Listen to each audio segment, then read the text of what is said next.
XGR in the morning.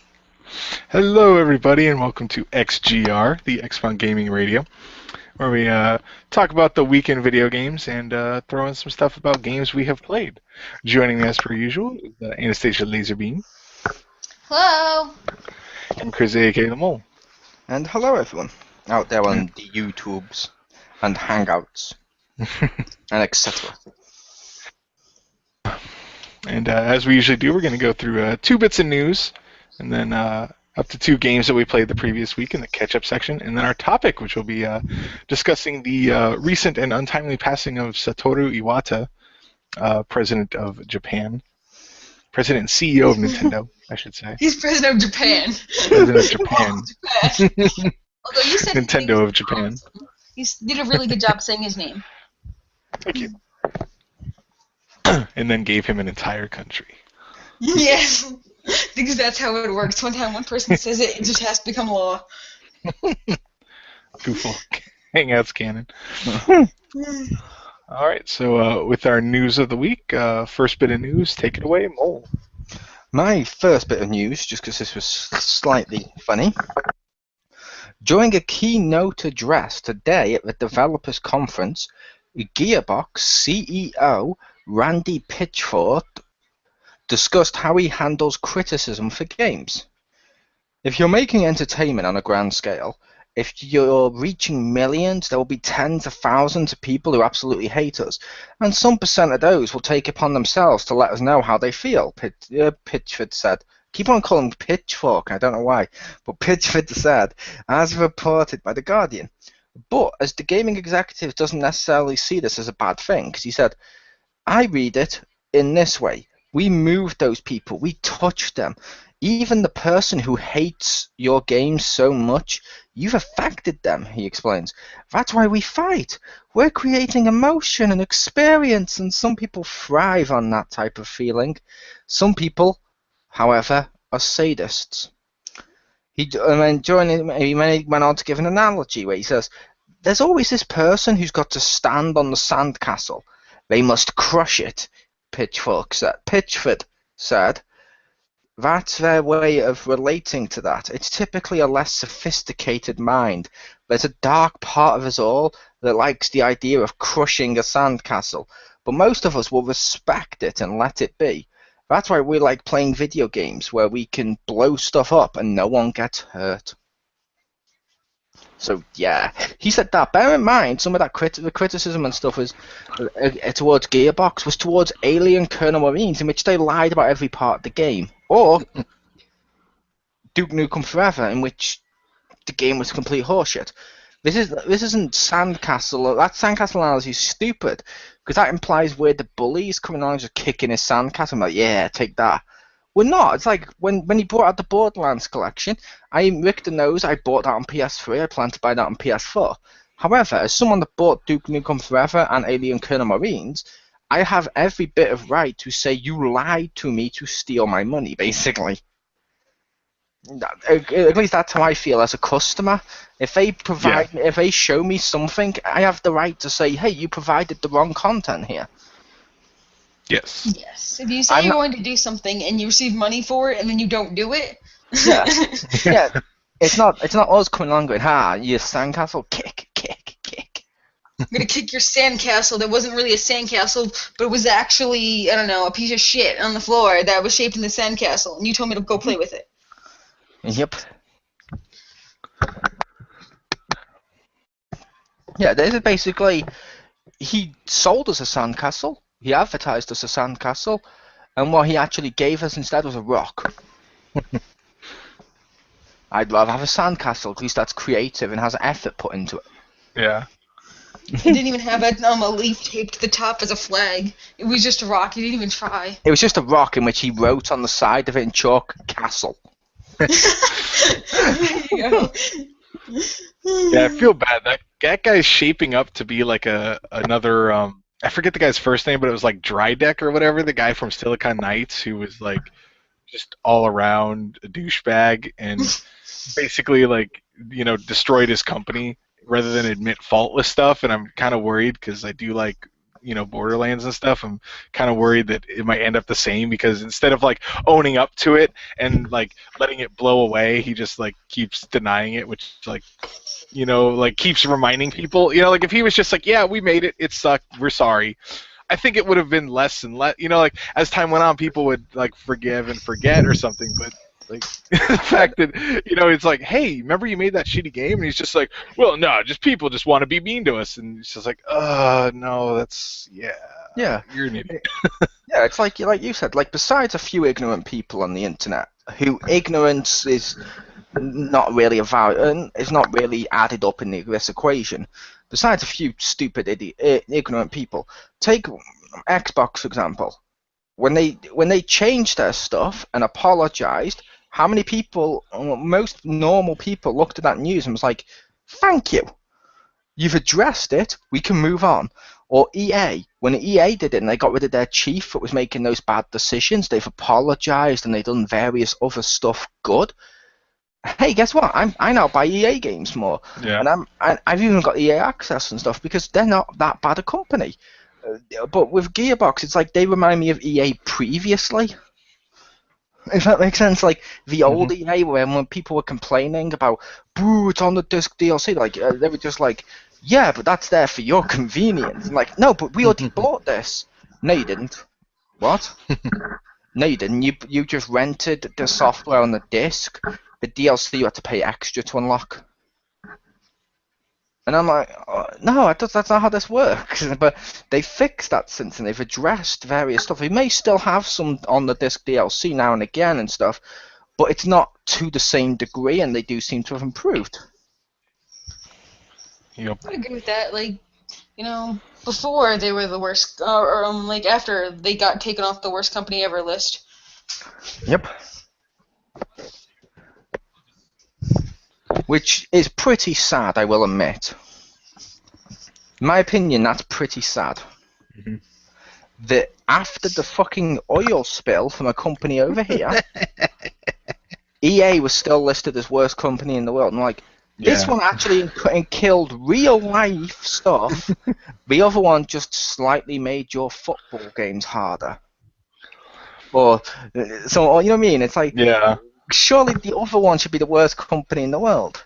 It's like I feel at this point with stuff like that, like at that particular point in time, Acme could have been a real life company, and EA would still have made the top of the list because gamers voted on that just to make it so. If that makes sense. Yeah. It's weird that EA still has that one. They seem to do a lot. Like I felt like they've turned around and they do a lot of positive stuff, and I don't really see much negative that they do, but they still have this perception, which is of being terrible, which I don't understand. It's weird that like, I don't know, maybe this is just being mean, but like, gamers, people that will rebuy a game because they're like, oh yeah, this is a good game, and they'll buy it and they don't even play it or they don't care, and they'll be content to buy the same thing over and over again. But then they won't, and like they forget they have it. Some do. They try to buy a digital game, like, oh, I already bought that when it was cheap. But then they won't forget that a company was bad at one point in time, or some other stuff especially with EA and even with like Microsoft, like, oh, it's always online. No, it's not. EA makes bad games. No, they really don't. Like these people have turned around and they forget that. They just remember the shit from like a long time ago, and I'm like, what? It's like I've said that. Like people are like, oh yeah, your favorite game, EA's on the box. That means you wouldn't buy it. I'm like, no, it doesn't. If it was my favorite game and EA was on the box, guess what? I'd buy it. Because that means fuck all. Also, I think it's like a thing where if you pretty much have a standard that you're used to and then they change it, you'll probably acknowledge they changed it like overall in the next 3 years. Like 3 years after that, then you'll acknowledge that they've changed. I think some of it as well with that is basically we notice it.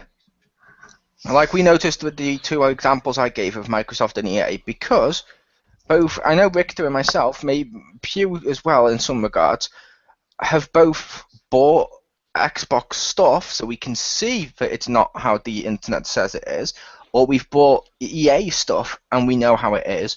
A lot of the people who criticize EA or Xbox now are ones who never buy their product anyway. Yeah. And they're just like, yeah, it's shit. Why? Because it was shit a few years back. I'm like, that's not how this works. And speaking of that, actually, I will just point out yesterday when I was looking, when the deals started at midnight, and I was looking for an Xbox, and I had to go through like a 5-minute conversation with Jim about why I wanted to buy an Xbox, because he was like, why the fuck do you want an Xbox? And I will say for the record, if it was midnight, that was technically today. That's 000 digitally on your clock. okay, fine, but that's when the Prime thing started, but it was 12:05 before I could actually mention something else to Jim without mentioning Xbox sucks. It was like nobody even has it. He didn't even know you guys had an Xbox. He knows I've got one. Well, he'd forgotten his distance apparently. Yes. He's like, who do you even know that has an Xbox? I'm like, well, Mo, Crispy, Richter. I like how you left him for last and went, Richter. He's right here. At least validate him by pretending to have remembered him. I totally remembered you. I saved the best for last. That's the way it works.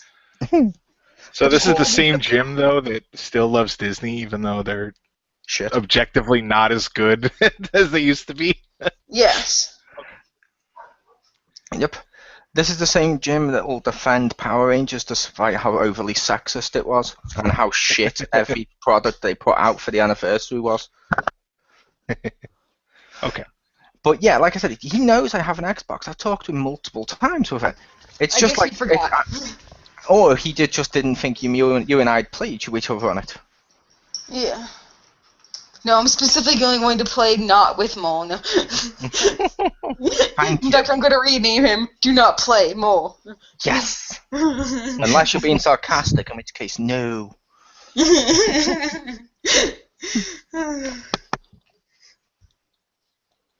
But yeah, that was my first bit of news. All right. So your first bit of news, Stacy. Okay.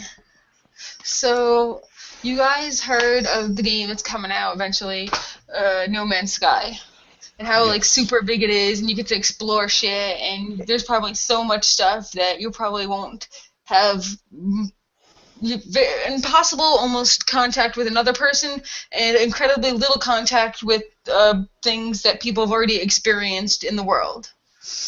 Go on. So apparently when you explore something and you discover it, like a planet, a species, I don't know, a plant, whatever, you get to name it. So basically, people made this video about how it's going to be all fucked up because everyone's going to find everything and rename everything. So they're like, this plant is narrator's mom. This tree is called Fuck Your Mom Ivy, and like, you know, it's like, it was just like, are you kidding me? Like, and they said, even the developers, which I had to laugh at their response, they said, yeah, they literally said, yeah, we'll put a filter in so they can't use any swear words, and people always get around it, and I'm looking forward to the hilarious things people call them. He knows they're gonna do it anyway. Yeah, and he's putting it in there, but he just finds it funny that they're gonna like. He's just like, I wonder what people are gonna name. Luckily, there's enough planets that'll probably outweigh the bad from the good, or at least I won't have to deal with any of those because I won't find them. To be fair, that's what he said is the accurate response, in my opinion, because you're not going to stop it. There's always going to be something to do with Exactly. that. At least if he does it tongue-in-cheek of, well, we'll put something in place, and they're going to get past it anyway, and I'm looking forward to it. At least that way it seems less like you want to do it just to fuck with them. Yeah. You know what I mean? Like, oh, okay, the developers are in on this, but when she said that, Rick, is it wrong? I was just thinking of the Buffy Season 2 scene. Mm-hmm. With Drusilla of, I've named all the stars, and I've named them all the same name, and there's terrible confusion. I loved Drusilla, she was awesome. Yeah, but he was like, can you at least try to impress me like a little bit, you know? I mean, obviously most of you won't, but he was like, can you try to at least impress me, you know? I want to know what happens when Richter gets that game and eventually stumbles across a planet called Richter's Pixel Face. He'll be like, my god.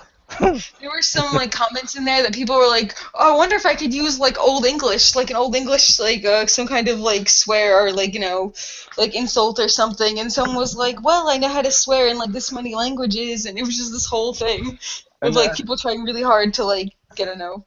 find stupid names for things. Richter will know Mole's been there when he finds a planet called Richter's Pixel Face. And when he lands on the surface, he sees like a really stupid animal like eating itself, and it's called Dumpuosaurus. Well, I was thinking if there's a giant like dinosaur, you know, and has like kind of like maybe like a stegosaurus, but has giant blades for its like back. Can I call that wife blade? Sure. Because it's a giant like female dinosaur. You have to name its babies the daggers. Okay. I was just thinking if there's ever any like spiky kind of like dinosaur, that's not gonna name it. I'm gonna discover a planet and name it. If you land here, you're gay. He said actually name that's the first thing to say. Or name a building. If you are reading this, you're gay. Not because I have anything against gay people, but I know enough idiots online do that they'll look at that and be like, no! How did it know? No, I hid it so well. What a weird way of being outed.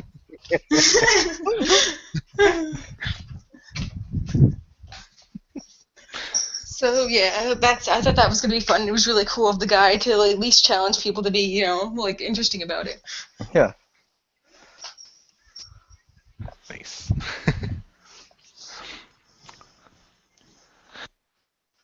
So that was Okay, my so for my first bit of news, Coming fresh from the Ivory guest house while the Ivory Tower is having repairs done.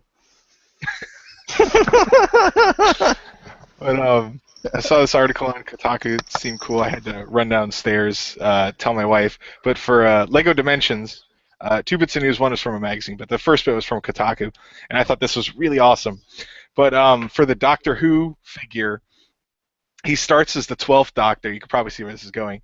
And then every time he dies, when he comes back, he's regenerated as the next one in line. So he starts as 12, and then he starts over as 1. And then every time he dies, he comes back as the next one, which I thought was really fucking cool. That is awesome. And then inside of the TARDIS will reflect which Doctor it is, or you can set it for whichever one you want. That's cool. So what you're saying is I need to kill him so he comes back as like Doctor 1 or 2 or something? Yes. And then put on the cheat so he's invincible?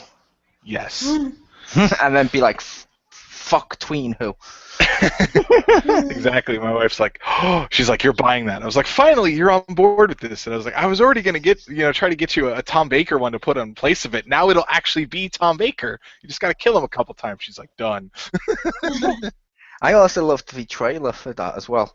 And it showed the Doctor Who trailer, and I was like, oh, the Daleks are actually a threat. Yes. And not just because stairs. I was like, when I saw that on the new ones, with all the stuff they've done to the Daleks, I'm like, that's his main enemy, or like one of his most famous enemies, if you will. It's like when I was a kid, everyone loved the Daleks. We even had little toy Daleks and stuff like Exterminate. Awesome. Now they're like a fucking throwaway joke character. Yeah. I'm like, what the hell? No, this isn't an anime where the characters come back later as joke ones for like some filler arc. No. Oh my god, that's it, Rick. All the Doctor Who's from the new series are all filler. They've also taken the color in of Power Rangers, but you know. But yeah, also in the latest Game Informer, they also talked about it, and one thing that really worries me about the game. But yeah, they were talking, and part of this sounded cool, but they were talking about the Wizard of Oz level, and they're like, there's a part where Batman gets to the poppy field, and like he had to use the Batmobile because otherwise the poppies will make him fall asleep, but the car can run over it. That sounds cool. And when they're fighting do you both remember what the base looks like for Lego Dimensions? How it has like the two L's where you put the characters? But apparently in the boss fight with the Wicked Witch, she casts some spell, and on the base, most of the sections are red, but one is white, and you actually move the figure to that section to avoid the attack. And I'm like, that's kind of cool. That will probably be really annoying. But okay. But then the part that worried me was it's like, oh, and then the next part, they had to do the Bat Blaster. And so the game stops, and it has instructions on how to transform the Batmobile minifig to the blaster to use it, and I'm like, I don't want to do that in the middle of my level. Like that sounds really obnoxious. Like you're just playing. It's like, whoa, hold up, everybody, change that. And you're like, how do you know? It's you. You don't have a camera. Like not all the pieces have chips. That'd be amazing. So there's got to be some way to trick it. I'm not going to leave an 8-year-old to be like, here, go play this game. And he's like, I don't know how to change it. I'm like, it has the instructions on the screen. He's like, I just want to play the game. And I'm like, I know you do. I wish you could. Yeah. I thought it was cool in the trailer when they showed that you could do that, but I was hoping it would be like an option where you put the Batmobile on and you press a button and it just goes into its different forms. That would be nice. Perfect. But yeah, I was worried that we're going to do that where you need certain sections like the Bat Blaster or something, because I was like, oh god, because each transformation, like one turns it into like a tank with like a thing on it, and if there's one thing I've learned in recent months is that I don't want a game where I'm forced to use a Batman tank. I was just kind of hoping that, like, the other games where, like, maybe it's to get a red brick or a mini kit or something where it would open up an extra area, because then I could go through the game and then I could transform it, like, once, do all the areas that involve that, and then, so it would be less parts everywhere and less, stopping to do that. I don't like the idea that in the middle of the stage, even if it has the instructions on the screen, it's like, I don't want to do that. It's unique, but I'm hoping, because they say you can use any vehicle at any time, I'm hoping if you already have another vehicle that has the same feature, you could just go, nope, fine, Batman, sorry, your Batmobile's no good. You can transform it. You're a billionaire, buy a fucking other one. Also, at least for me, if I have the DeLorean, I don't want to change that into anything else unless it's flying DeLorean. I believe you can. I know, but like, what's the third form? If it's like something stupid, I'm like, I'm not doing that. It'll be the DeLorean with the Flying thing DeLorean. in the front. Oh. I thought you were going to say the train. No, I know that's in the game. Yeah. But that's going to be a thing. But what the hell was that? The thing in the front that would eat all the vegetables and stuff. Yeah, I don't know. But I don't remember what it was called. That'll probably be the third form, or the DeLorean with a hook on its back so you can grab wires to get supercharged. And take down hats. I'm going to be like, okay, if this is how if you can read every figure on this game, fine. I am taking the little flux capacitor out of the DeLorean. It's now in my Batmobile. That will go through time. Read this game. Oh, you can't read that? Oh. You know what? Actually, I could just see an argument with the game of just be like, okay, take the vehicle off and transform it. Okay, done. You didn't transform it. How do you know? Well, it doesn't look different. It's Wonder Woman's invisible jet. You can't see it. How do you know it's not the different one? Game's like, touche. Just lets you get that. Yeah. Just put the base on there. You don't know what it's invisible, and it's like, With my Kinect, can I say Xbox transform that? That would be awesome. I would buy a Kinect and just do that in everything. if I'm using the HoloLens, so hands could come out and actually grab the pieces and transform them. I don't know how this works, but that'd be hilarious. Like, you see that happen, and you're like, oh, it transformed it, and like Crispy's sitting there with you, and he's like, what? And he just thinks you're crazy. And you see holographic hands transforming, like, this is amazing, and he just sees you staring at it. Yes. Well, when I'm playing with Crispy, if Crispy's here one day, I'll just be like, when I'm looking at him. He's like, why are you laughing and why are you wearing that stupid headband? Nothing. Let's just keep watching our film. The whole time, every time I look at him, he has sweet tooth face. I wouldn't be on an Xbox, but still, something like that. He has Conker's face or something. Yes. Care for a nut? Yeah, he has Conker just pointing at his testicles like this one. And a sign, I like nuts, and I'm just like, Why are you laughing every time I take a drink? No reason. Thanks to the HoloLens, he's ripping off Master Chief's head and going, He's just chugging it. Yeah. And I put his head back out of Master Chief and gives me a thumbs up, like, I'm okay. He sits there and you can watch the shield fill back up, and then he thumbs up. Yeah. It's okay, chest high walls, I'm good. Yes. Oh, But no, yeah, the transformation stuff, that's one of the reasons I said I'm hoping they sell the original figures separately. yeah. 'Cause I would be so tempted, like I said to you, to buy the Batmobile, spray glue. Buy another Batmobile, transform it, spray glue. Spray glue. Buy another one, and it's like, transform this, done. Just put another figure on there, done. Whoa, you did that super fast. Ding! Trophy. Fastest transformer there is. Fast and Furious. Yeah.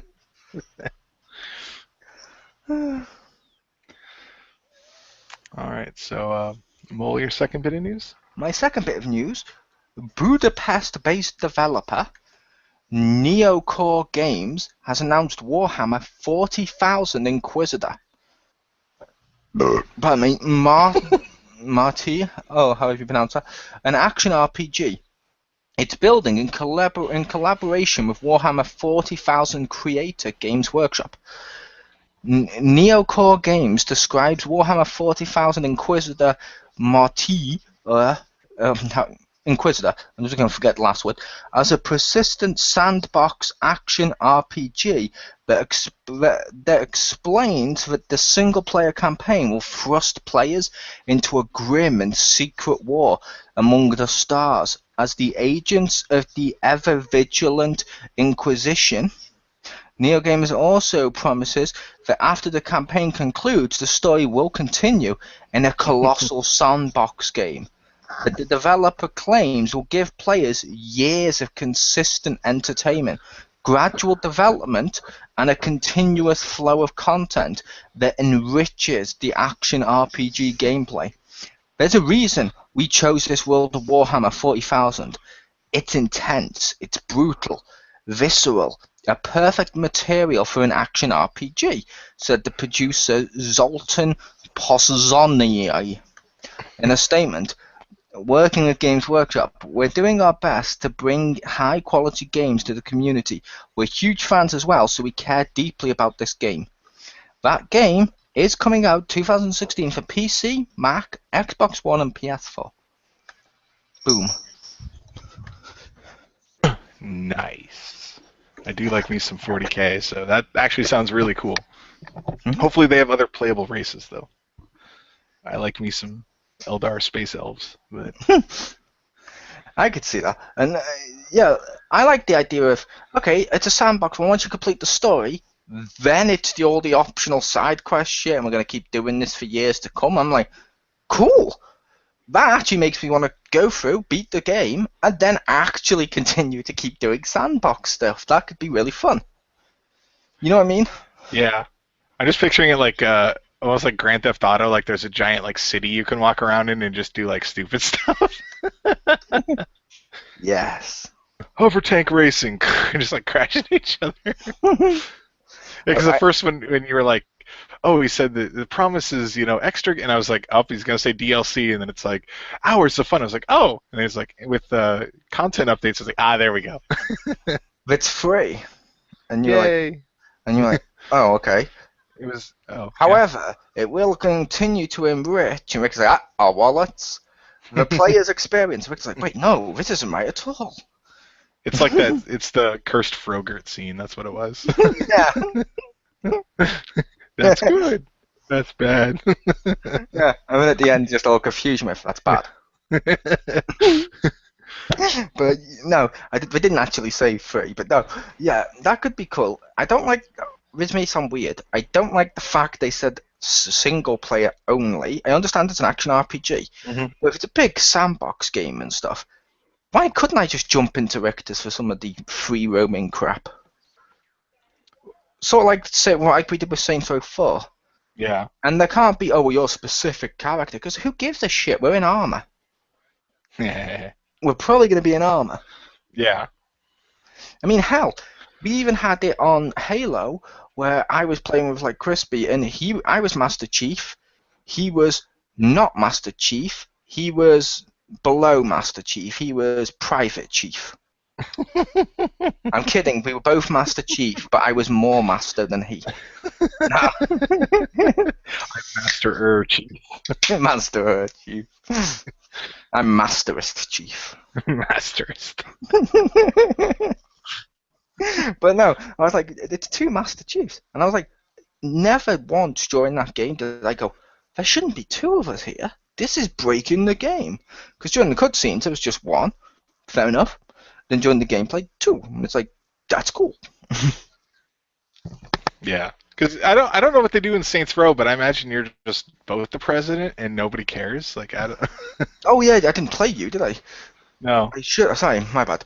I played Pew and I played Marcus, but because you get to customize your person, you just jump into your friend's game, and in your friend's game, they're the president. You're just someone who's one of their homies that happens to look exactly like your person. Nice. No one really cares because you just walk around doing the missions. Exactly.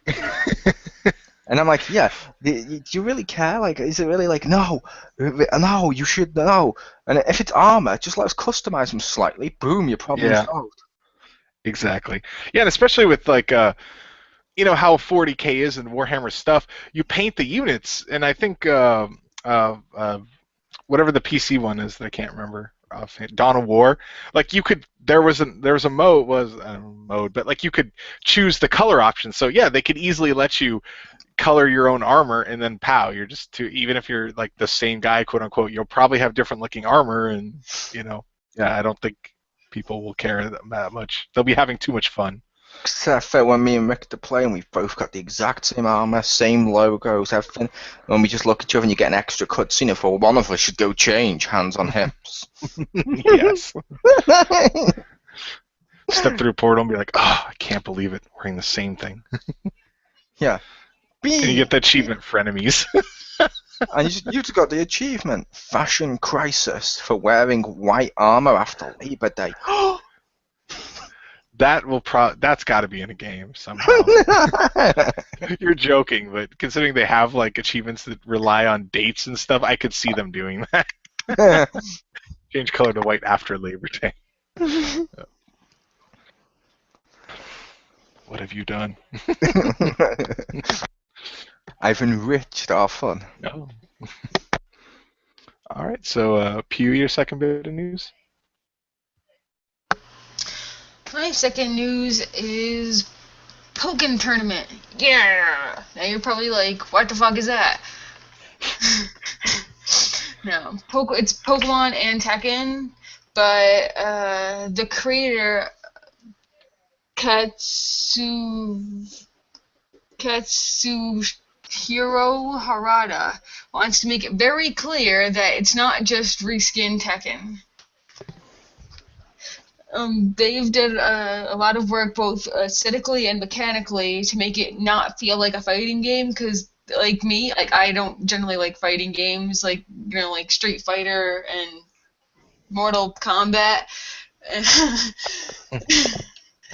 And like other games, but I do like J-Stars, which is cool because I like the whole open world feel with that. And they did something similar they did with this, where you have like a whole like stadium. Because when you do like a Pokemon battle, first of all, why the fuck hasn't anyone thought of this sooner? Okay, just throwing that out there. But anyway, since Pokemon Stadium, that should have been a thing. Pokemon Stadium is a thing.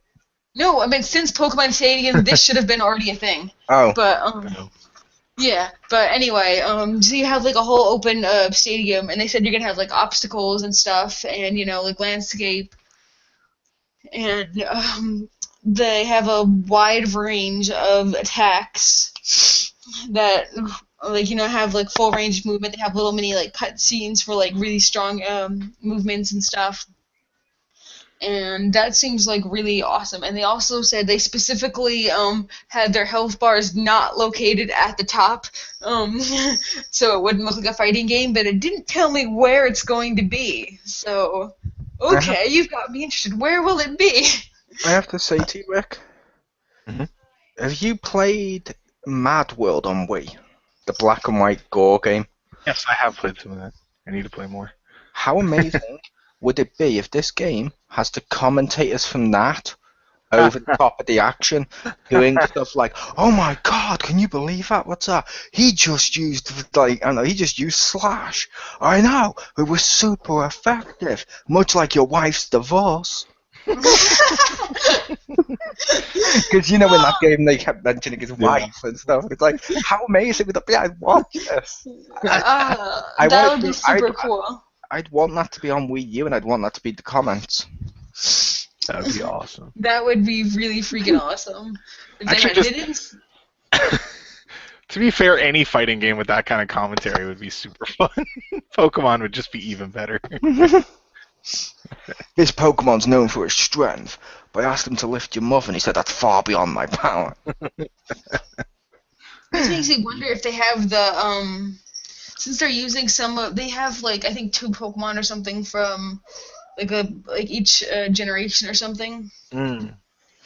But I was wondering if they have ones from like the later generation, are they gonna digivolve, in mid thing, and then go back to the other one? If they have like, get enough, like, I don't know what you want to call it, successful blows or something, like That's they'll their be super like, move.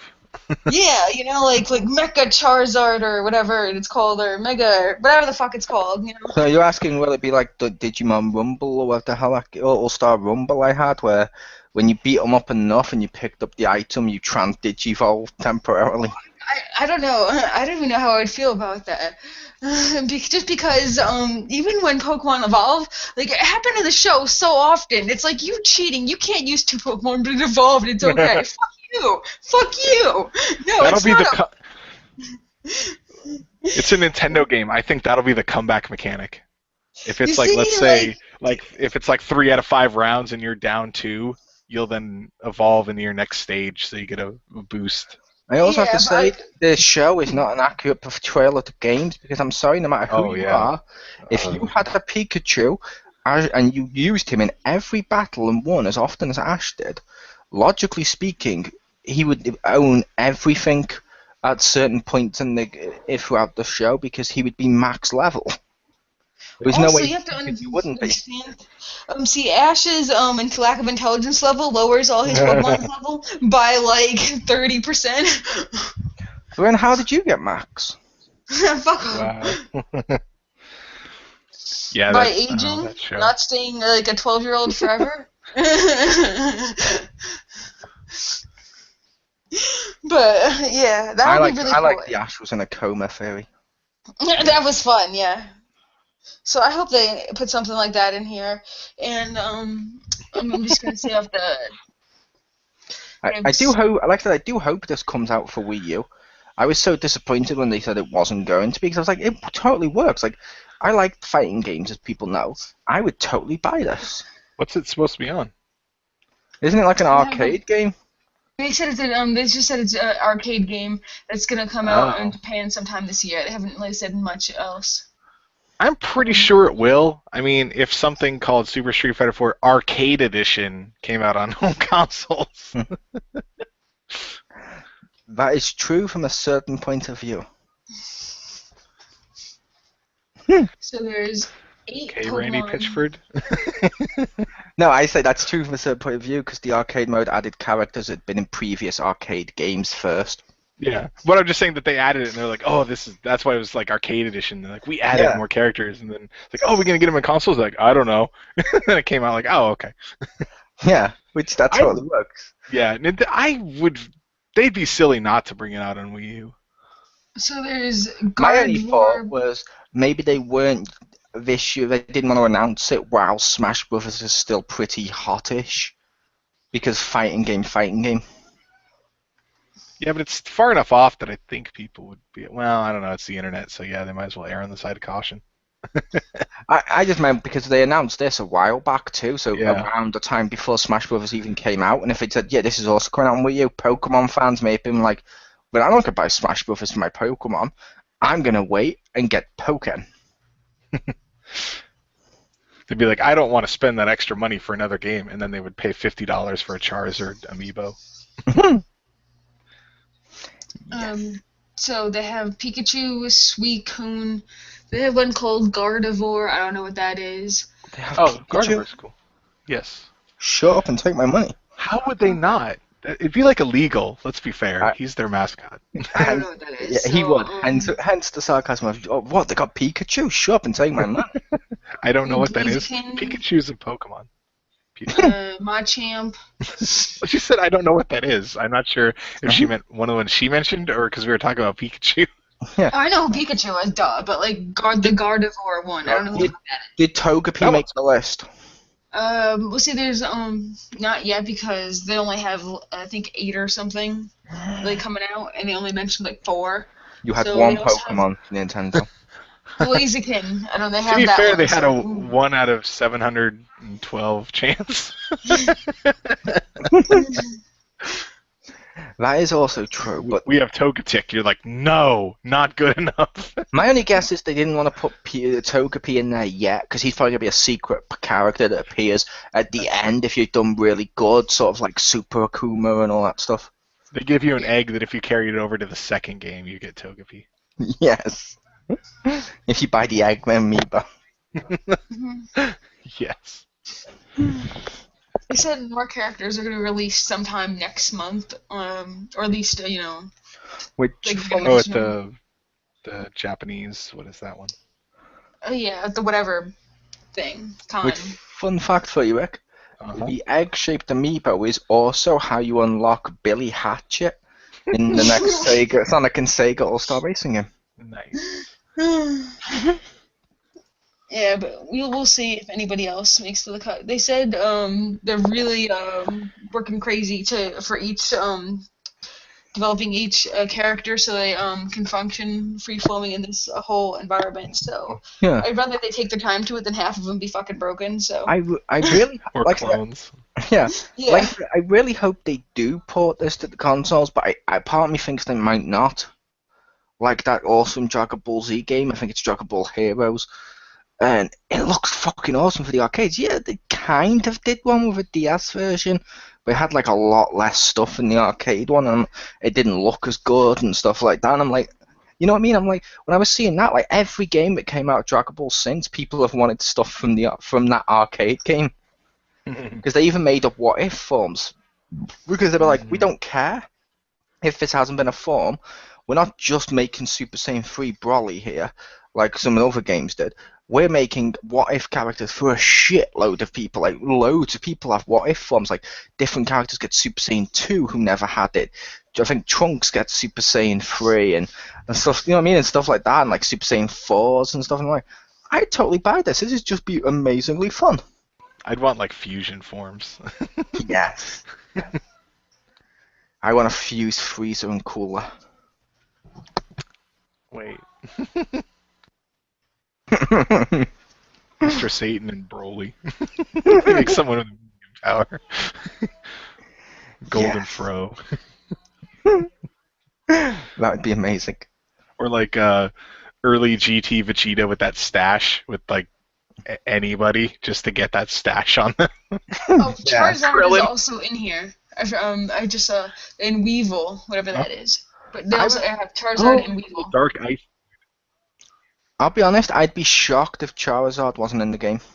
Yeah, because they Only because, him. yeah, he's a G1er, which means you might say, ooh, he might cover, they only have 2 of them, and one of them was already filled with Pikachu. But with how heavily they advertised him for X, I'm like, he kind of counts as original and new at the same time for people. So I was like, Yeah. They might put in X then, like his mega form. yes. Because I know they already have a fire type, so like I imagine they will have more than one. And if you do a palette swap, you get the Y Mega one. Yes. In their little picture of him with the like Japanese writing over his name, it says "Lizard on," and he's just having a flame like coming out of his mouth. So I don't know if that's like translation or just because he's breathing fire, but it just says "Lizard on." That might be his name. Because some of them Like- have weird names. In Japan, maybe. Yeah. I Well, like believe- the Kadabra and Kadabra and stuff, like they actually used some dude's name and he like sued him a couple of years ago. I believe Lizard On is how the fusion of Kurt Connors and Johnny Storm actually transforms. He just throws his arm. Lizard on! Just the arm busts out like Piccolo. And Yeah. Weevil is Manny Yulia. Oh, they have that cotton thing too. What is it called? Like that, the sheep one. Mareep? Yeah. You're reading the list. aren't you? Oh, it doesn't have them in a list. It just has the pictures. And Oh. don't ask me why they didn't have a nice, convenient list. Well, if you go over to www.now. And there's something that looks like a fish thing. Nope, it's a star thing. But not like Staryu. It's like this little happy, like, person fairy thing that has a head that's like a star. And it kind of flies. Star Wii U? I don't know. Jirachi? Yeah. Is it wrong? I will just have heard what everyone you said? know that there's a section of my brain that is filled with useless Pokemon knowledge, and I don't know why. The cheap I will thing also is say, Rick, Elfun. is it wrong of what I was thinking when you said that, just because of who makes this game and what they've inserted him into? First, when you said that, I thought, wait, Hiachi? I was like, why is he in this? I was like, well, oh my to be god, if fair, he he's was probably dressed going as a to be in it. Pokemon, that would be amazing. Oh, it's not the sheep thing. It's something called Elfun. He's dressed as Magikarp. I was thinking like you. Sorry, yeah. It's basically this brown little dude with like this big like kind of I don't know cotton ball on his back. Don't say cute, don't say cute, Oh yeah, I think he's a ram because he's got little like green ram horns. He's adorable. Oh, okay. He's a cute little adorable ram. I believe he's on the PC. I believe he's PC gamers' favorite Pokemon because they always talk about Ram. I was gonna say, I hope Thank he's not the same ram. There was a freaking empty, like, or a solid hollow ram horn on my lawn, so that makes me think that rams are having, like, battles in my lawn and just parts of them are just lying around. The bear left you a present. Did you get that and then fashion it into a pair of daggers, Monster Hunter style? That'd be so cool, but no. There's I did a pair technically of take the ram ram horn horns. without one hanging up. There's a ram horn on your front drive. Rick, It's not just a bear. It's a Viking bear. Nice. Viking bear. He's evolving. He's killed enough cats to reach his second stage of evolution. Yeah. Or he was having his stag do. What the heck is that? Never mind. I'm just picturing it like evolve now that he's like killed stuff and there's people looking for him. He goes off into a corner and like huddles down and a meter fills up and he's like brrr. Again. He has horns and like spikes. He'll Yeah. eventually come out as Cthulhu. You'll eventually be able to lay traps like her PS3. Oh, fuck you. Soon though, because she likes to order from Amazon. It'll be like King Kong. He'll be on the side of her house as the drone comes towards. And starts to pull it on. I was thinking like, oh, this box looks a little bit big. Opens it. He's like, "Arr," grabs her, pulls her inside, and it shakes a bit, and then he comes out. See, with your idea, I just like the idea. She goes, "Wait, this box looks a little too big." You just hear from inside the box. Oh well, I'll just take it inside.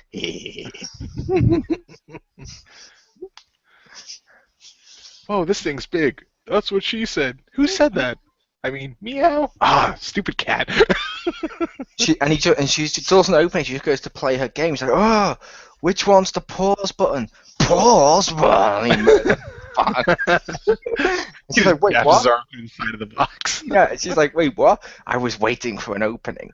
You said the magic word. Oh god, is that like the magic word all the furniture comes to life and dances? Yes.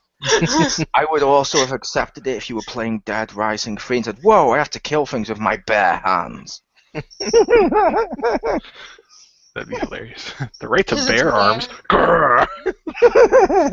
They just have a little pedal bear helmet. He's in her house right now just waiting for an opening. She's like, how do I make my game not play? He's like, "No, remember your words." It's like those people on the other end of the line are feeding her lines. Urgh. Yeah.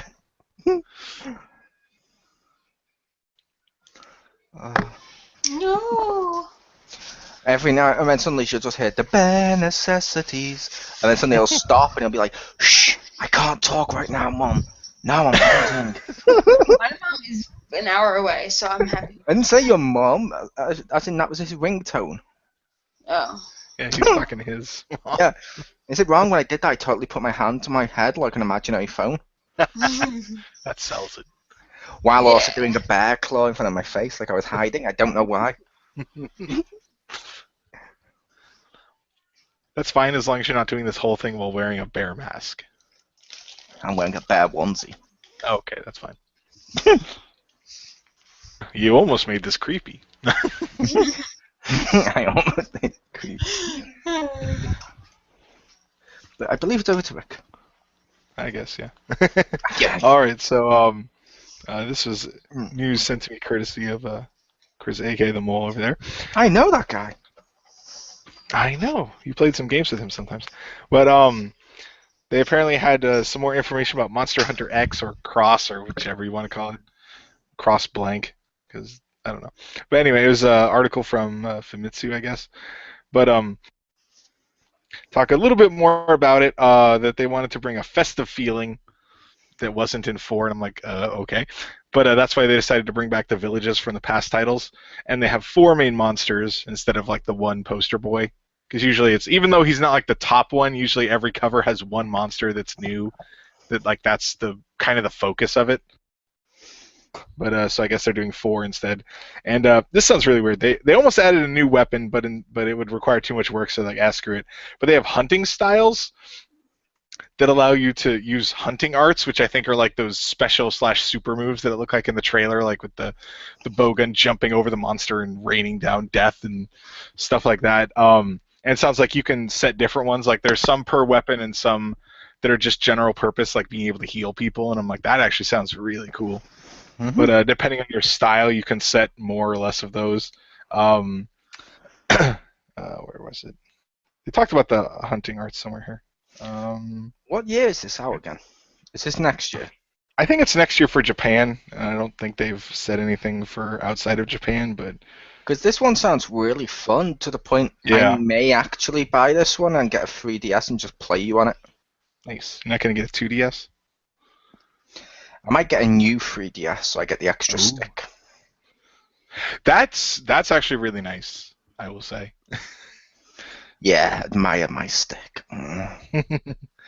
Well, I didn't want to say it is also really small, but yeah, keep talking. Why am I rubbing my nipple as I say this? You can't see me on webcam. I didn't need to stop doing actions while I do it in my mind. But that sells it. That's the best way to do it. Yeah, because then you believe I believe. Yes. I can hear that you're doing it. You can hear what his upper body's doing, but that's, you don't want to know what's going on elsewhere. Okay, here we go. Yeah, there are 4 types of hunting styles. One is basic. The second lets you set more of the hunting arts with more showy and offensive actions. So Marcus Shadow will do that to get us all killed, unless he's listening. Hi, Marcus. Third one is mid-air flights, which sounds cool, but probably get you killed. And the fourth is the theme of, quote, turning a pinch into an opportunity. Wait, probably gets you killed? Tell me more. Well, that was the one time it took. Never mind.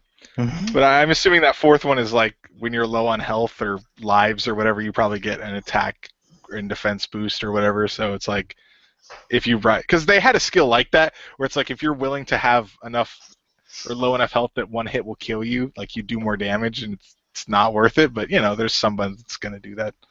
There are people that take off all their armor and like, watch, I can beat this monster naked, and I'm like, okay, go play something else. Yeah. And why did you have to do this during split screen? No. Well, you do not want to see naked people do splits. You don't want to see naked people do splits. I want to see a particular sex do splits.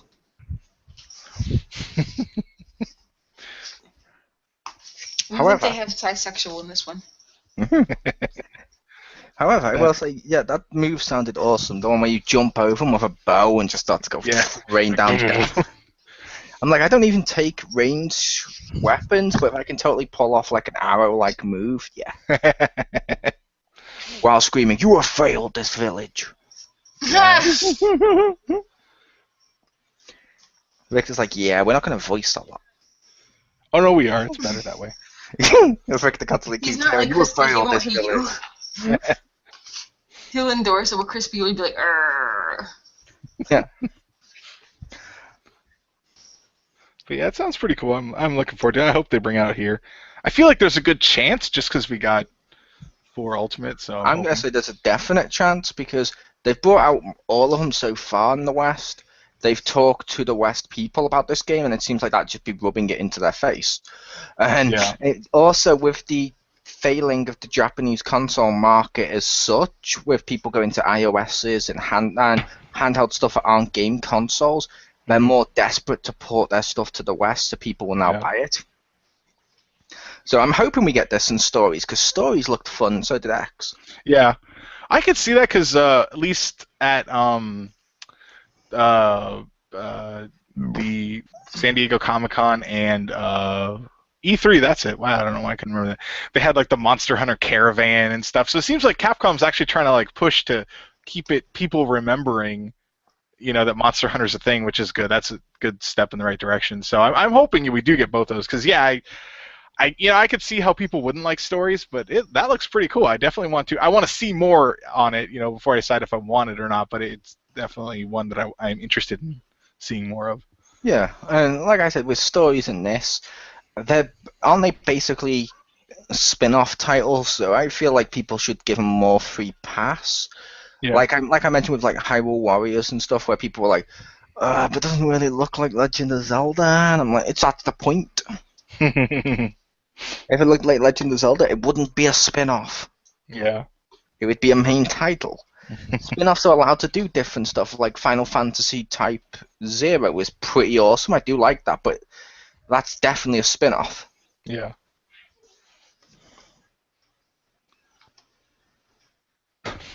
All right, so should go into the catch-up section with the games you played. So first, take it away, Pew. Pew. I've played a bunch of Borderlands stuff this time. So yeah, I played the Borderlands pre-sequel and the Tales of.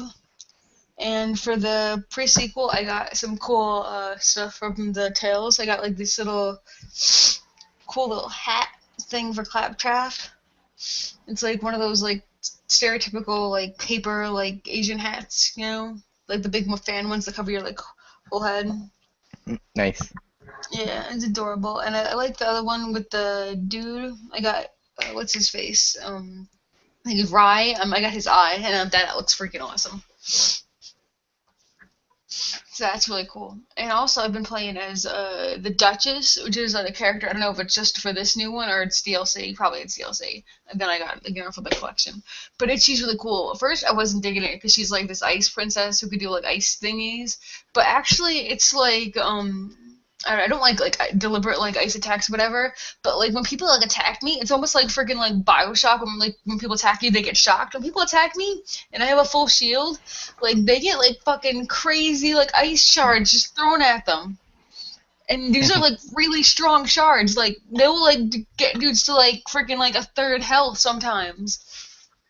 And I'll be like, and it'll get to the point where sometimes, like, I was in, like, Bioshock, and I just see, like, hey, what was that? And then I'm just surrounded by dead people. I'm like, oh. So that's really fun if you level that up all the way. It is freaking awesome. Nice. On the Tales of, I did the episode 4, and that was really fun. Finally, it's been closer to the point where the past is like blurring into the current. So like you're finally like figuring out how like, okay, we're practically, where everything is like level again. So though that guy who's listening to the main characters, I'm pretty sure he's got to be like some main person who's wearing a mask, because this there was like an end of dialogue at the end where she was like, the only reason you'd know a mask is if you're someone we'd know. So like I think that's gonna be like, who's that under the mask, because it's a voice changer and everything. So that'd be cool. I'm looking forward to that. Also, I still have to say my favorite character on Tales in Borderlands is that dude who's like the accountant dude with the glasses. I love his voice actor. There was this opportunity in a vending machine to buy upgrades for stuff, and I bought him upgrades to his glasses to make them look cooler instead of stuff that would actually be useful. Just because he was awesome. And as you're buying it, like it's actually like, I guess, dynamic. He was a cutscene where his glasses just turned into something else, and he's like, "Whoa, what the fuck? Oh, thanks, that's pretty sweet." You know. So it's cool that I actually got the chance to, like, give it to him. I wonder if that's who Nathan's based on. Who, Nathan? Who? Nathan Drake? Nathan Drake. Richter's right there. Based on... Oh, Richter! Okay. Oh, from the radio play thing? Yeah, with his cool glasses. Oh, yeah. Marcus I had don't it, think though, so. These are more like hack into bank accounts and steal money glasses. I don't think they do ghost stuff. Ghost funds. He kills their accounts. You don't stand a ghost of a chance of getting out of debt. I'm saying. Yeah, but that's pretty much what I'm playing. It's been really fun. Cool. Nice. Okay, Mole, you're 2. Okay, I will do this I'll do it in an order so that Richter can hop on with the second one to ease the audience into the transition. So first, I will go with Smite, which that's a pretty cool MOBA. It's weird because it's a beta right now. It's open beta. Anyone can download this on live. You can play it. You can add microtransaction stuff. Basically, with Smite, it's a MOBA, but you're playing as gods. One of which is 4. Disappointed he wasn't as good as I hoped. But I like the female with the bow and arrow and stuff. It starts you in the tutorial.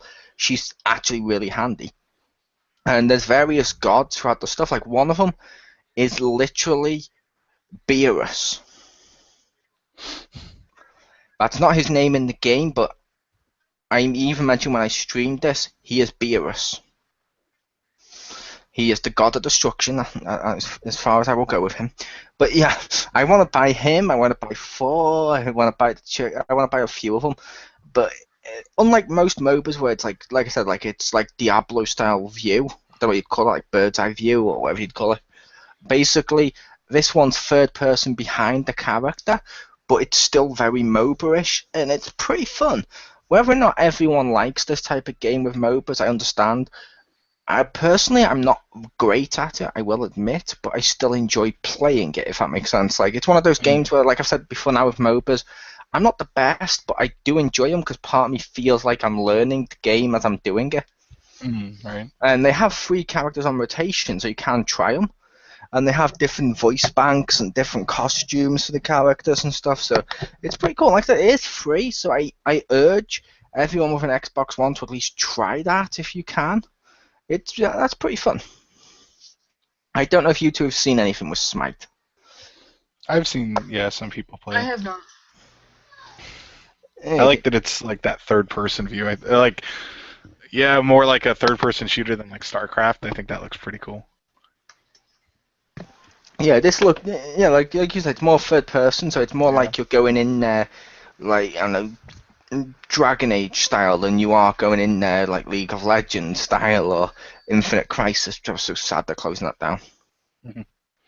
But as people have said, on PC there's only room really for 2 MOBAs.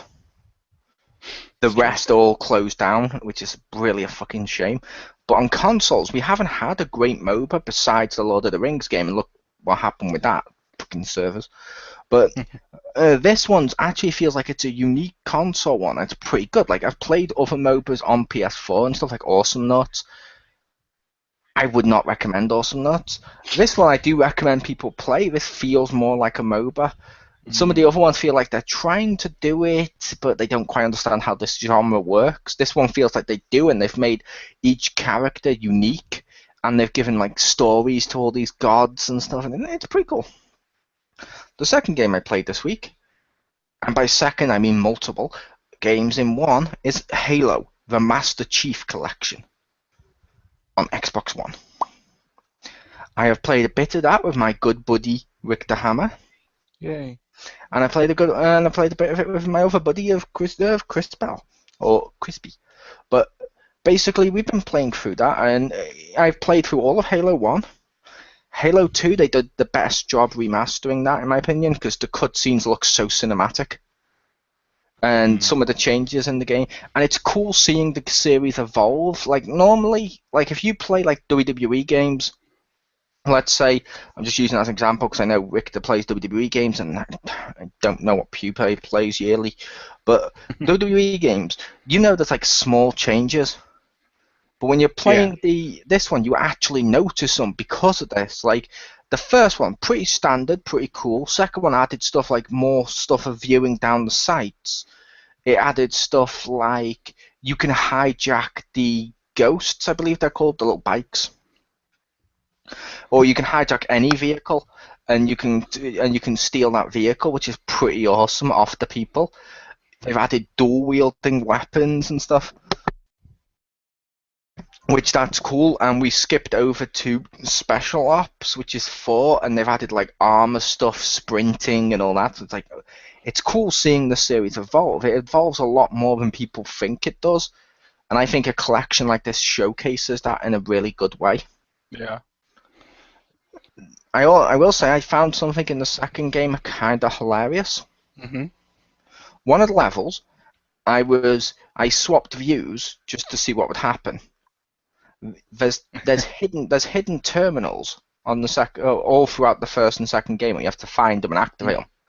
If you swap visions when you see a terminal, it disappears and you can't interact with it because it wasn't in the original game. Oh, wow. So they don't have the skins for it. But if you swap back to the new view, it's there and you can interact with it, and it takes you to the Halo channel to play a little video. I was like, that's kind of funny. I don't know why that's funny. But yeah, like that, I'm enjoying that. I'm enjoying the stuff like all the like different vehicles and getting in them. I also love that they added more stuff to do with the aliens. Like they have better tech all round from all the alien races this game round, that you can steal like alien rocket launcher and stuff. And they also have a vehicle which is pretty much like an alien version of the Warthog, which I've nicknamed the Boar because it's an evil warthog. I don't know what it's actually called. I'm really hoping it is the Boar. That'd be amazing. Yeah, and like I completed 1, completed 2, finished 2 today. So now I just have ODST 3 and 4 left to go. Yay. Over to Rick. Yeah, I played a little bit of Master Chief Collection. We did as Mo mentioned, a couple of the Spartan Ops or whatever, because I couldn't remember which one was the multiplayer. We had 3 people, and it wouldn't let us play Halo 1 or 2, because I guess those are 2-player only. So we'll have to go through those some other time. But yeah, I did the first level of Halo 1, which I haven't done for many, many years, and I know it's an Xbox game, but man, switching back, I just look at it and I was like, wow, yeah, games used to look like this. You can tell that's really old. And when I was doing one part of the level, my wife came in and she's like, this is a new game, right? I'm like, well, this is the 360 version, because I was on Halo 1. I was like, so, it doesn't really upscale that much. And she was like making a face. I'm like, I know it doesn't look great, but watch this. And I turned it to the original, and she goes, whoa. I was like, I know, right? Like, this is just dark over here. It looks funny because of like the limitations at the time and stuff. And some of the people look completely different, like what's his name, Commander Keyes or whatever. Like, he looks like a different person in each version. I was a little disappointed I couldn't change during the cinematics in number 1. I was like, oh. You can in 2, which makes it much worse, because the cinematics are much better in 2 with the remastered one, and it's like all like cinematic, like something you would see in modern gaming. Like, it looks fucking beautiful.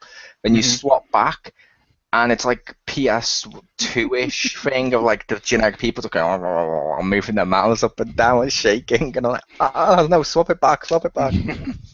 But I will also say, yeah, Master Chief's changed as well.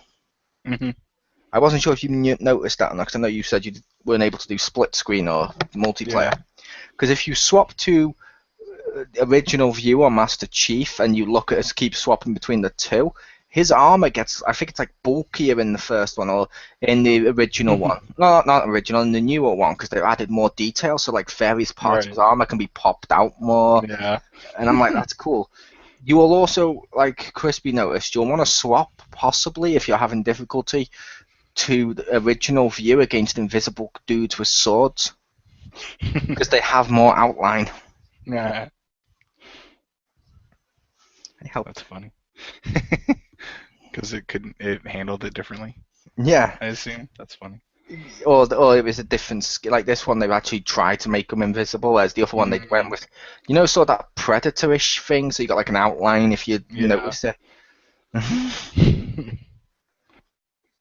Which that's just that's funny, and I love doing that, seeing the differences between the original and the new one. It's like some stuff looks weird, some stuff looks different. And it's noticeable in 2 as well. Like sometimes you look at the walls with the details, like they change to be different logos. We had a part in 2 where it's got like these big like propaganda-ish posters all over the wall for the war.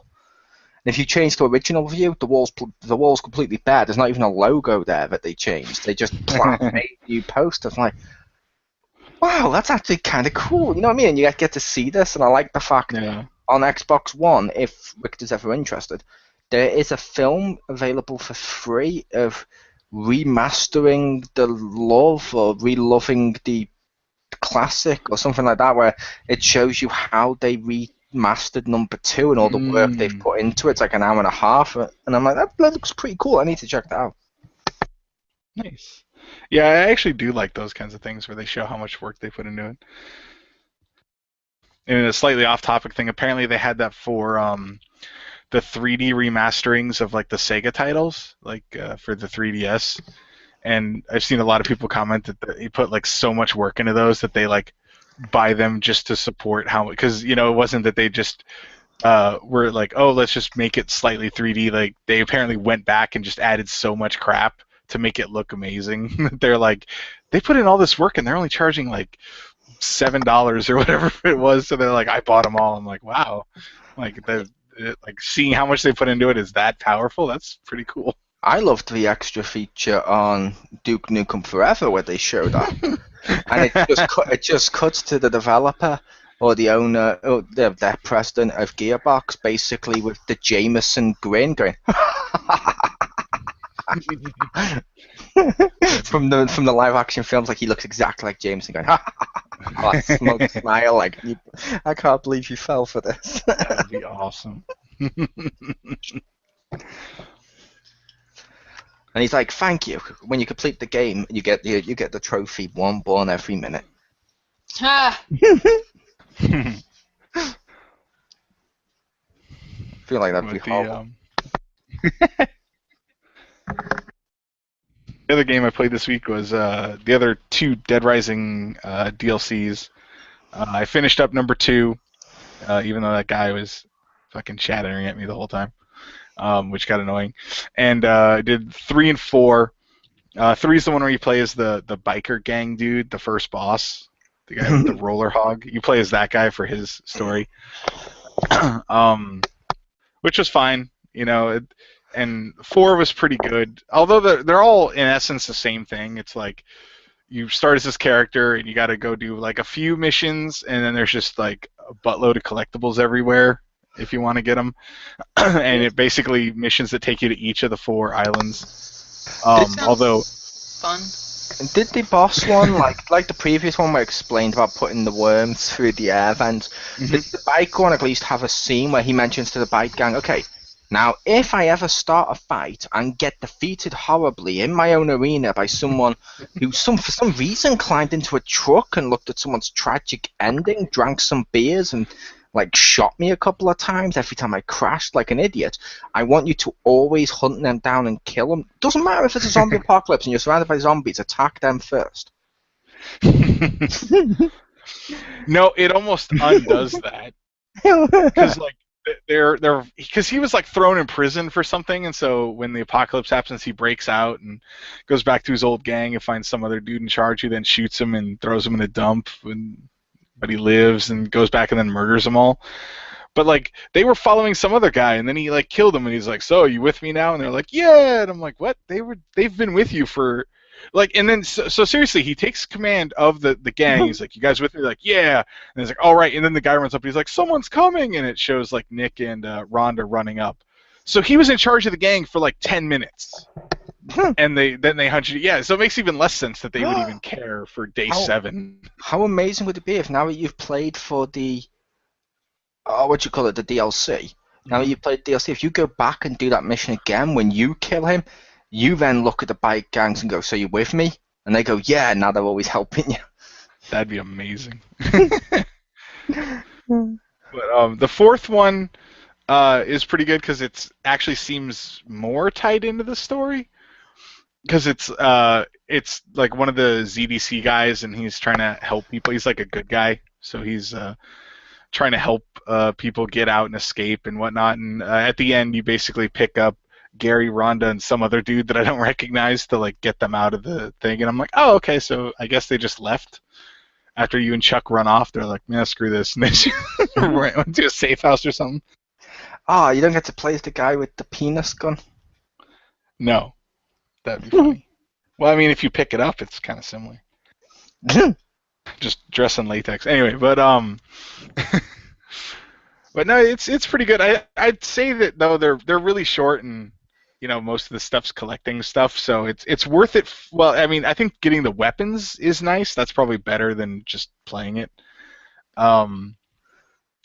Overall, because the weapons are really good. And which one? I think it was the second one. I'm going to say it was the second one, was really annoying because there's times where they just like barricade off stuff. So a lot of times, I think one of the other ones did that too, but it's like, oh, you got to go do this, but then you have to go the long way for no reason other than they want you to spend more time. And it's just like, oh my God, like it'll be like, let's say the top 2 island or sections of the city, whatever you want to call them, and there's like the highway between them. And so you start in one, it's like, oh, bring it over here. And you're like, okay, you go, but oh, that side's barricaded, so you have to go through the other 2. And it's like, oh, like, you don't need to do that. Yeah, it's bad enough when on the normal one of getting places where it'd be like, oh, quarantined wall. Yeah. Yeah, it's like that, but almost to the extreme because, like, there's less to do. I mean, if you chase down the collectibles, even then you still... feel like, oh, I have to do all because some of them, like at least the third dude, one of his collectibles is to bring back motorcycles to this one guy. The problem is, if even with indestructible vehicles, if it takes enough damage and you fall off of it, it'll blow up. So, and if it blows up, it won't respawn. So I had one of them blow up. So it's like, oh, okay, I can't bring them all back. And one, it would have been fine, but I tried to go this one way to do it, but that was blocked off and I didn't know it. So then I had to drive all the way back and go around. And it was like, and they were like, I would say equidistant from each other. Like it wouldn't have mattered which way I've gone. They would have been both long, but then I had to like go one way. Oh, that's the wrong way. And then double back and then go. And it just, at some point it flipped and then just exploded. And I was like, oh, that was cool. And it wasn't until I found out later that it's like, oh, they don't respawn. I'm like, oh, that's cool. So what you'd probably recommend would be save it before you go to do one of those. Yes. Then if you fuck it up, quickly exit out and just load back in. Pretty much, yeah. Yeah, that's the way to do it if you want to bring all those back. But yeah, so like I got the Apocalypse Edition, so it came with the season pass, Nice. and if you can get that for cheap enough, I would say that would be worth it because then you get all the weapons and the like vehicle or 2 from the DLC, and then like the stories. If you want the achievements, okay, but they weren't that great to me. At least they felt like they tied in because it was like, the guy that calls you on the thing all the time, and he's like, hey, there's a dude that broke down on the bridge. Like it's like that guy narrates it, because he's like, oh, I watched all these people. These are the untold stories, And so I like that they fit in, but it felt like they were really short and they lengthened it through just put more collectibles and make you go the long way, which as much as I like collectibles, there's a fuck ton. That's the only way to describe it. Because I think the second one, the girl, there's like 40 posters you have to burn.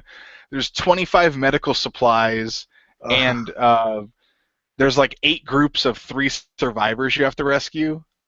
And so like that one you can screw up because I think I had one of the guys die because like I went to fight because there's basically a soldier going to execute them, so they have very low health, and I start shooting the soldier and one zombie runs up and just starts hitting one of the guys while he's tied up, and I'm like, I can't shoot both at the same time. Like, if I shoot the zombie, then the soldier will like shoot them, and I'm like, this is, and then like one of the guys died, and I'm like, well, that's freaking great. But yeah, so okay. Now on to our topic. We guess the breaking news from what 4 days ago. Well, 5 for Mole, I think.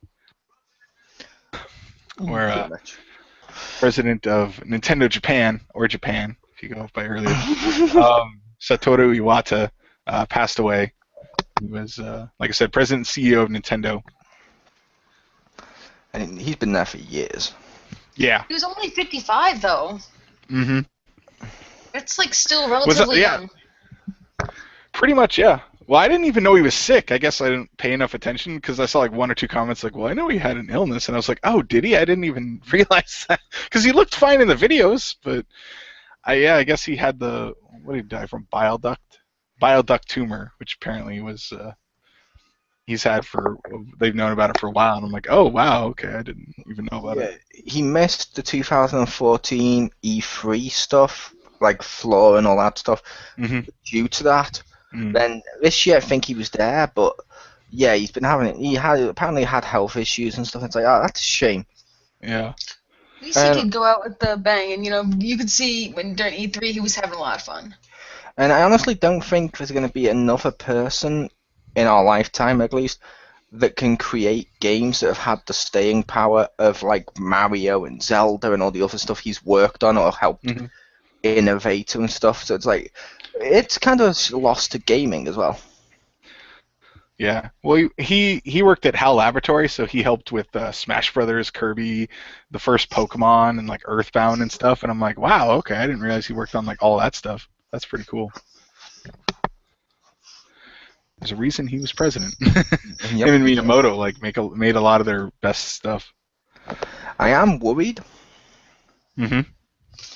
And this is what the topic's about. It's us talk about all aspects of this death, like what I mean to Nintendo, the stuff he's worked on and all that. Which, yeah, I'm a little worried because I don't know if whoever replaces him may take Nintendo in a completely different direction to what they've been in.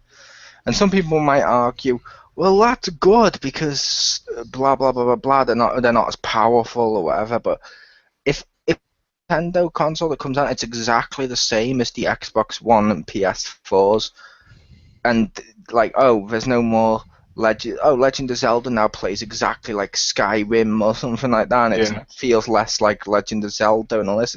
It's not going to feel the same, and I feel like that would be, you know what I mean? That'd just be like, okay, Nintendo's officially dead to me at this point.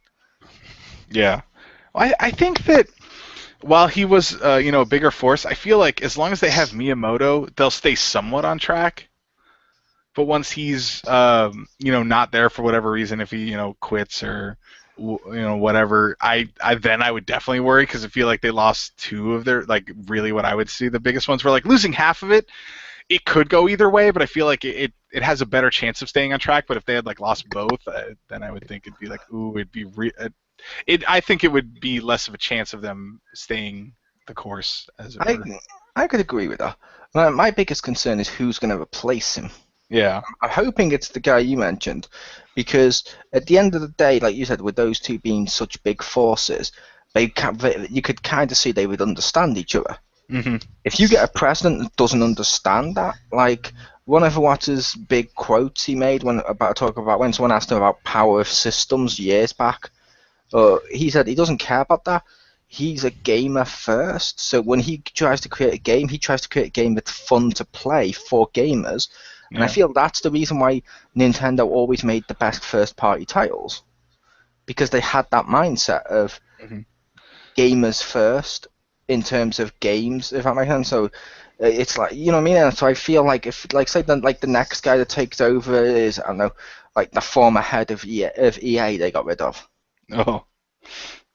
You know what I mean? It's like, oh yeah, buy Mario Kart now with microtransactions. And I know some people are going to say, well, the new one had DLC. That's not the same, because they worked on it after the fact. It's not the same as deliberately holding back content. Yeah. There is a guy, Ute Sato. he apparently was really good friends with Iwata, and he's not gonna be the president or anything, but he said that he wants to help whoever is president again to continue Iwata's like same kind of line of like any plans he still had like in place, and go off that line and stuff. So I hope whoever they put, like this guy helps them out. And he put this really nice thing put together about all the stuff that he's been in and everything. That's Ute Sato. And he also worked for HAL Laboratory, because that's where they met. Oh, okay. Yeah, but because I'm hopeful it keeps that they, you know what I mean? They like Victor said, stay the course. I'm hoping they do that, but I will admit it's always in my mind a little bit like, oh, this could be bad. I'm hoping it's not though.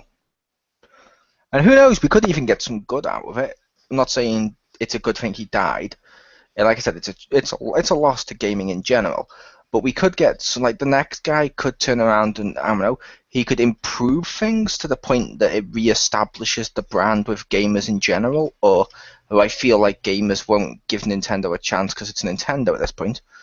And it's a case of, you know what I mean? Like that, like he could turn around and say, okay, we own the Pokemon IP. Okay, the people who make the Pokemon handheld games don't want to make a regular Pokemon game on the systems. Fair enough. Bandai Namco, you make Digimon games and stuff like that. Help us make a Pokemon console game. And get cash off that, if that makes sense. I think that would be great. But at the same time, I feel like the next system, I think the next system, or maybe the one after that, because they're already working on it, the next system or two will be what shows you what the new president's up to. Because if they're already working on the previous system, then fair enough, maybe it's not going to change. But like the next system, the system like that comes out, and it's exactly the same as, like I said, like the other systems that are coming out, like same type of pads and stuff like that, and like I don't know, Nintendo Plus or something like that, so you can play online and all that. It's going to be like, yeah, I'm kind of done here. I wouldn't mind if the controller was different. But yeah, the games and stuff should still feel... Oh, the controller will be very different. You have a very sinister tone when you're saying that. Well, the Wii was very different to the GameCube. GameCube, yeah. Wii U pad was very different to the Wii, so I feel the next system or two will be very different. Yeah. It makes it like, I mean, good different, damn you. Yeah. Curse you, monkey ball. Another cool thing is that a lot of gamers in Russia went to the Japanese, what do you call it? What do you call it when you go to another country? A Japanese embassy. There you go. Went to the Japanese embassy, and they set up like a thing where like everyone could pay their respects, and like they like donated the money to their families, and like sent a bunch of cards and letters and stuff. And they set up like this whole booth in the embassy in Russia, which I thought was really touching. Yeah, there's been stuff like that. Like, I believe I can't. I'm not going to say they didn't with Sony. I don't know, but I noticed like Microsoft even tweeted about it and talked about how it was a loss, and it gave us quotes he'd said and how important he was to gaming. I'm like, that's pretty huge, to be fair. Admittedly, Microsoft and Sony don't ever consider really Nintendo competition, because to be fair to Nintendo, they don't bother with the console wars now. Yeah. They just try and do their own thing, which works, or doesn't, depending on your view. But it's a case of that still shows a huge amount of respect. Yeah, it's very respectable. Like, if the head of Sony was, I don't mean this disrespectfully, but say the head of Sony was to die tomorrow, I don't think we'll see Microsoft tweeting anything in regards to him, if that makes sense. Or if it does, it'll seem more like just political, like just Who's the standard, just like the standard stuff. And exactly, but we'll see. It'll just be the standard. You know what I mean? It'll be like the standard. We're sorry for your loss. It won't be like quotes and or more details and stuff. Or it'll be like Microsoft just changed their status to relieved. Well, I think that in some ways this is one of the biggest or like highest profile people that died in the video game industry, because we've had other ones, but it was like lesser known ones. He felt like a personality. Like there were enough people that saw him and at least knew what he looked like. Even if they couldn't remember his name or know the stuff he worked on, they knew he was at Nintendo, and they knew what he looked like, and he was like in some ways a celebrity, in some ways like a mascot, but he was like known, So it seems like he's been there a long enough time. yeah, that enough people know him that like him dying, people are like, whoa, and it's one of those things where like you start remembering, and once you see all the stuff he's worked on, you're like, oh man, like this guy was a lot better than I thought, and I felt like he was like one of the first, if not the first, like highest profile people to pass. So I think that's in some ways why some of the outpouring seems, maybe unexpected, because he was so well known. Even if people didn't know that he was well known, they still knew him somehow. I could see that. It's like with other companies as well. I don't think any of the other companies have still had their head in charge of that division or working there and stuff since SNES. Mm-hmm. I don't think they've had as much impact on gaming. Like the biggest name that comes to my mind in gaming after him, and this is in a negative way, is Cliffy B, just because he makes his opinions known on fucking everything. And it's like, you know what I mean? It's like, okay, what games has he worked on? He's worked on Gears of War and what else? And I don't think people can name much else besides Gears of War. Whereas I'm thinking every gamer at some point in their life has picked up either a Legend of Zelda, a Mario, or an Animal Crossing, or like you said, like Smash Brothers or something like that. So I feel like the impact's never going to be that big again, if that makes sense. Like I don't think it can be. Just because the way gaming works now is, our division's down 2%, fired ahead. Yeah. And another thing, this just goes to show like how we like value people and stuff. And I was looking about the Final Fantasy VII remake. They're doing remaster and everything. It's be like super awesome, cool. But like the way they said it was, we need to do this now because the people who made it are getting older and they could die. So they need to get their old butts working right now and finish this shit before they die. And I'm like, wow, you're taking these dudes who haven't like relatively done that much since then, like, because mostly they're like old and retired now, and making sure they're like, freaking busting the shit up before they die. What they mean by that is the people who played Final Fantasy VII when it first came out are getting older now, and will probably soon no longer buy games.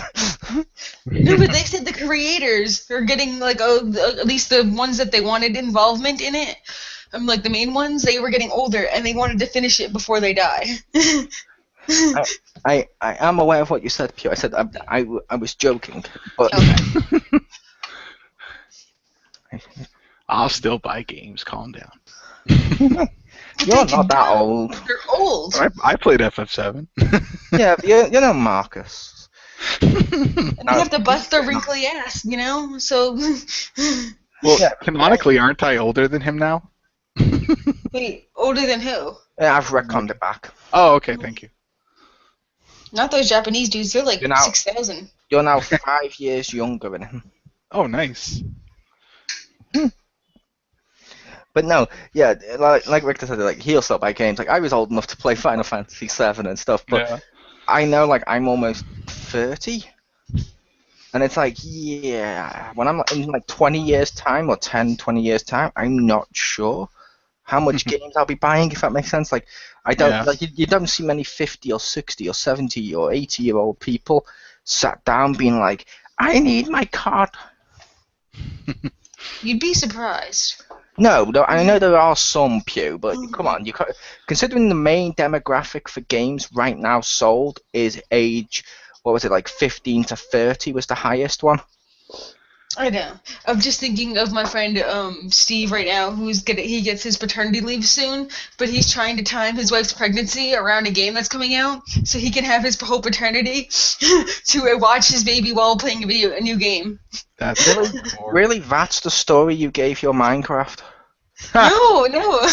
This is like legitimate. My friend Steve, like he's like telling his wife, like like it's just so funny the things he's like been trying to like slow down or speed up her pregnancy, and it's so funny. Which is weird. He could have easily affected the time. I mean, it's too late at this point, but I'm just saying. Yeah. Well, there's still stairs. Oh, was that not what Victor means? No, that's not what I meant. I don't mean a reset button. Oh, sorry, my bad. I thought Victor meant. Yeah, you No, can that still affect the Falcon time. Punch. That's the safest one. There you go. This is Sparta.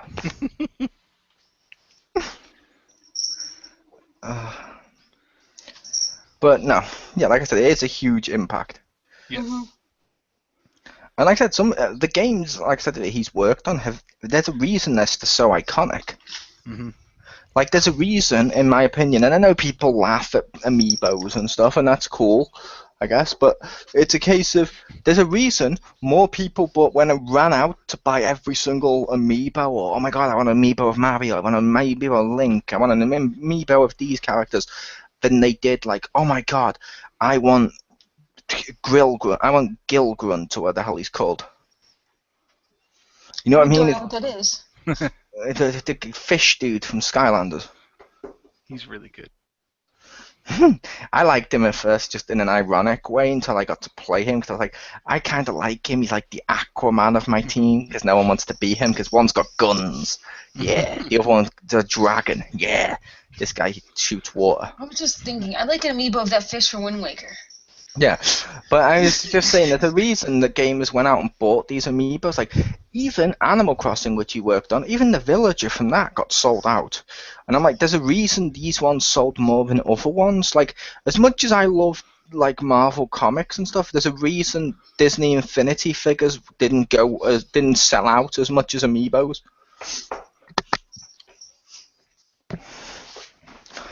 And I feel like if it was something in the comics, it would. Like, let's say Stan Lee passed away. I feel like the comic industry would be like, whoa, like they are with this guy.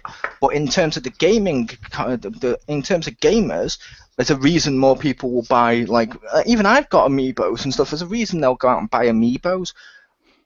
It's because they really like these characters.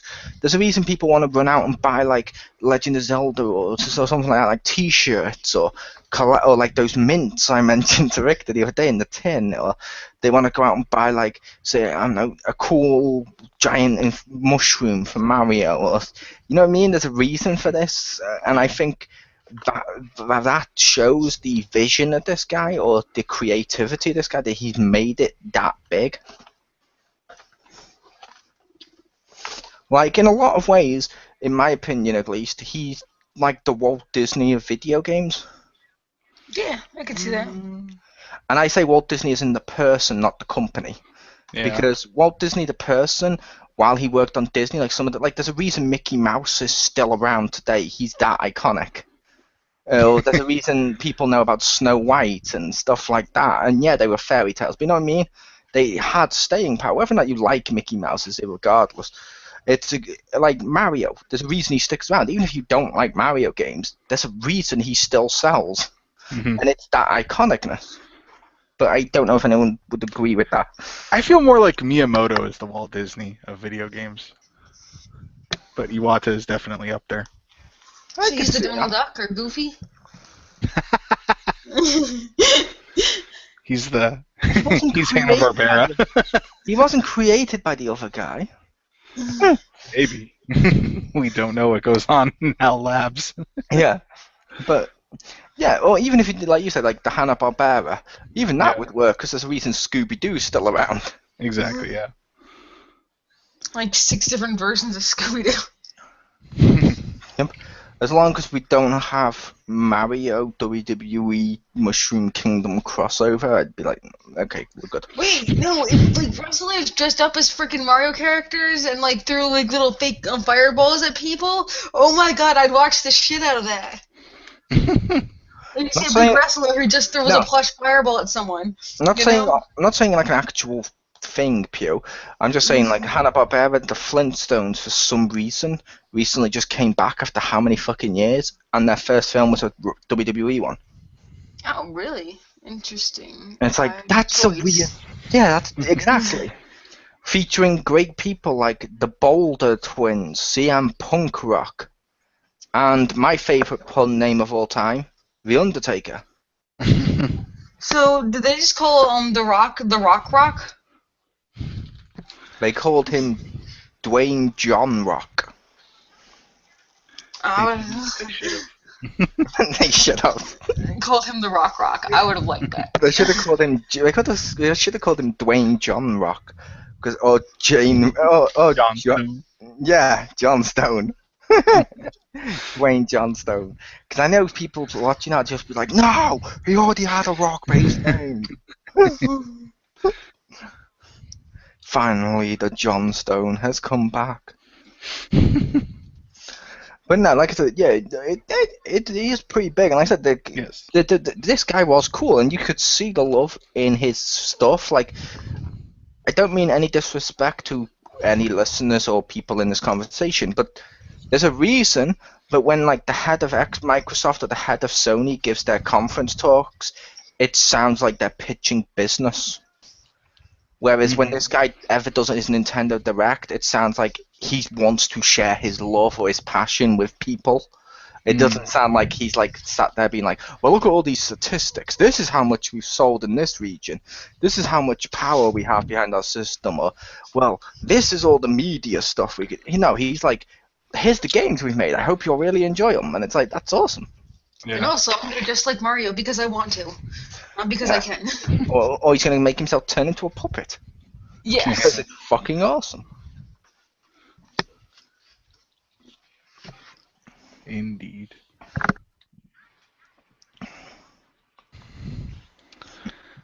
So any other closing thoughts?